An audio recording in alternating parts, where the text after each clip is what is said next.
నాకు ఏం లేవు, నేను పొలిటికల్ పిచ్చోడిని, నాకు ఇంకే అలవాటు లేవు. కాబట్టి నా పొద్దున్న లేస్తే రాత్రి వరకు ఒకటే ఉంటుంది.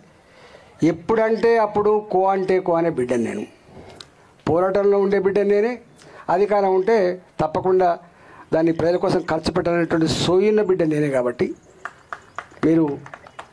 మీరు ఈ నెల రోజుల పాటు 10 రోజుల పాటు ఎల్బీ నగర్లో ఎవరిని పంపనేది.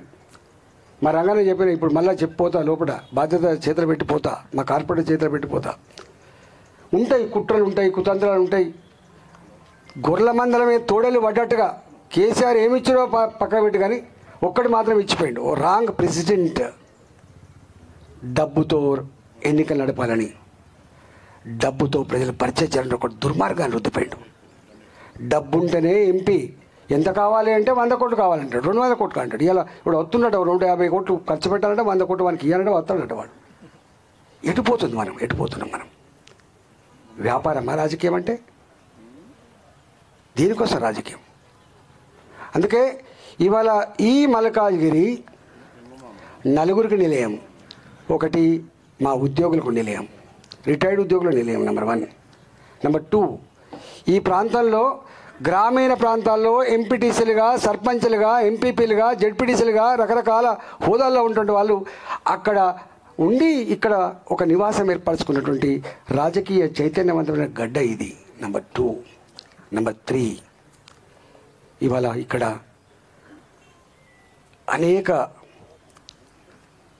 ఇతర రాష్ట్రాల నుంచి వచ్చిన వాళ్ళు కూడా ఉంటారు. ఇక్కడ వాళ్ళు కోరుకునేది ఒకటే కోరుకుంటాడు, మాకు ప్రశాంతత కావాలని కోరుకుంటారు, కానీ ఇట్లాంటి గడ్డ డెఫినెట్గా ఇవాళ నాకు తెలిసి వ్యాపార వర్గాలు నన్ను కలుస్తున్నా. ఏంది మీకంటే అసలు ఒక్కొక్కరు ఒక్కొక్క రకంగా, బిడ్డ మాకు మెటల్ డిటెక్టర్లు లేవు అందుకే మీకు ఓటేస్తాం అంటే గోకుల్ చాట్ లేదు. ఇవాళ సాయిబాబా టెంపుల్ కాడ తెగిపడ్డ కంటాలు లేవు. దిల్సుఖ్ నగర్లో అమాయకులు, అనామకులు ఇవాళ చనిపోయిన ఆనవాళ్ళు లేవు. ఇక్కడ ప్రశాంతత ఉంది. ఇక్కడ అందుకే వాళ్ళు అంటున్నారు మేము మీకే ఓటేస్తాం బిడ్డ.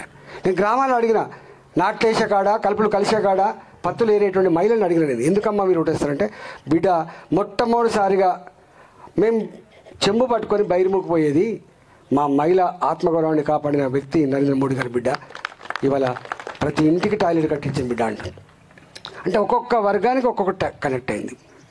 కొంతమంది ప్రాచీన సాంప్రదాయాన్ని ఆచరించే వాళ్ళు ఉంటారు. ఏ దేశమైనా ఇంకో దేశం మీద దండయాత్ర చేసినప్పుడు, ఆ దేశం కబలించబడ్డప్పుడు మొట్టమొదటి విక్టిమ్ అయ్యేది ఆ రాజు కుటుంబం.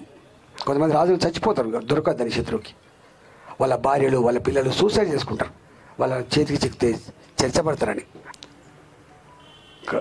అట్లనే ఇవాళ ఆ దేశ సంస్కృతి, ఆ దేశ సాంప్రదాయాలు, ఆ దేశ ఆచార వ్యవహారాలు అవన్నీ ధ్వంసం చేస్తారు.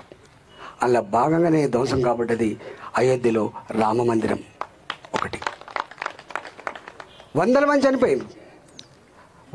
చనిపోయినారు.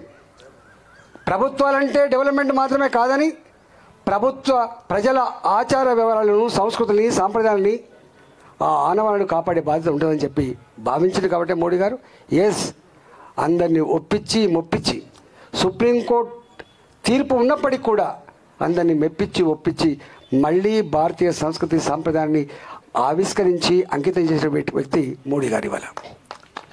కానీ నేను ఒక్కటే మీకు అందరికీ విజ్ఞప్తి చేస్తున్నా, దయచేసి మీరందరూ ఈ ఎల్బీ నగర్లో కొన్ని వందల పరిచయాలు ఉంటాయి. ఒక వ్యక్తి కన్నా అంటే మా వెంకన్న ఉన్నాడు, 1000 ఫోన్ నెంబర్లు ఉంటాయి ఒక్కొక్క దగ్గర. ఎవరికి వాళ్ళగానే కేసీఆర్ భాష చెప్తారుగా, ఒక దీపం 1000 దీపాలు వెలిగించినట్టుగా ఇవాళ మనం వెలిగించుకొని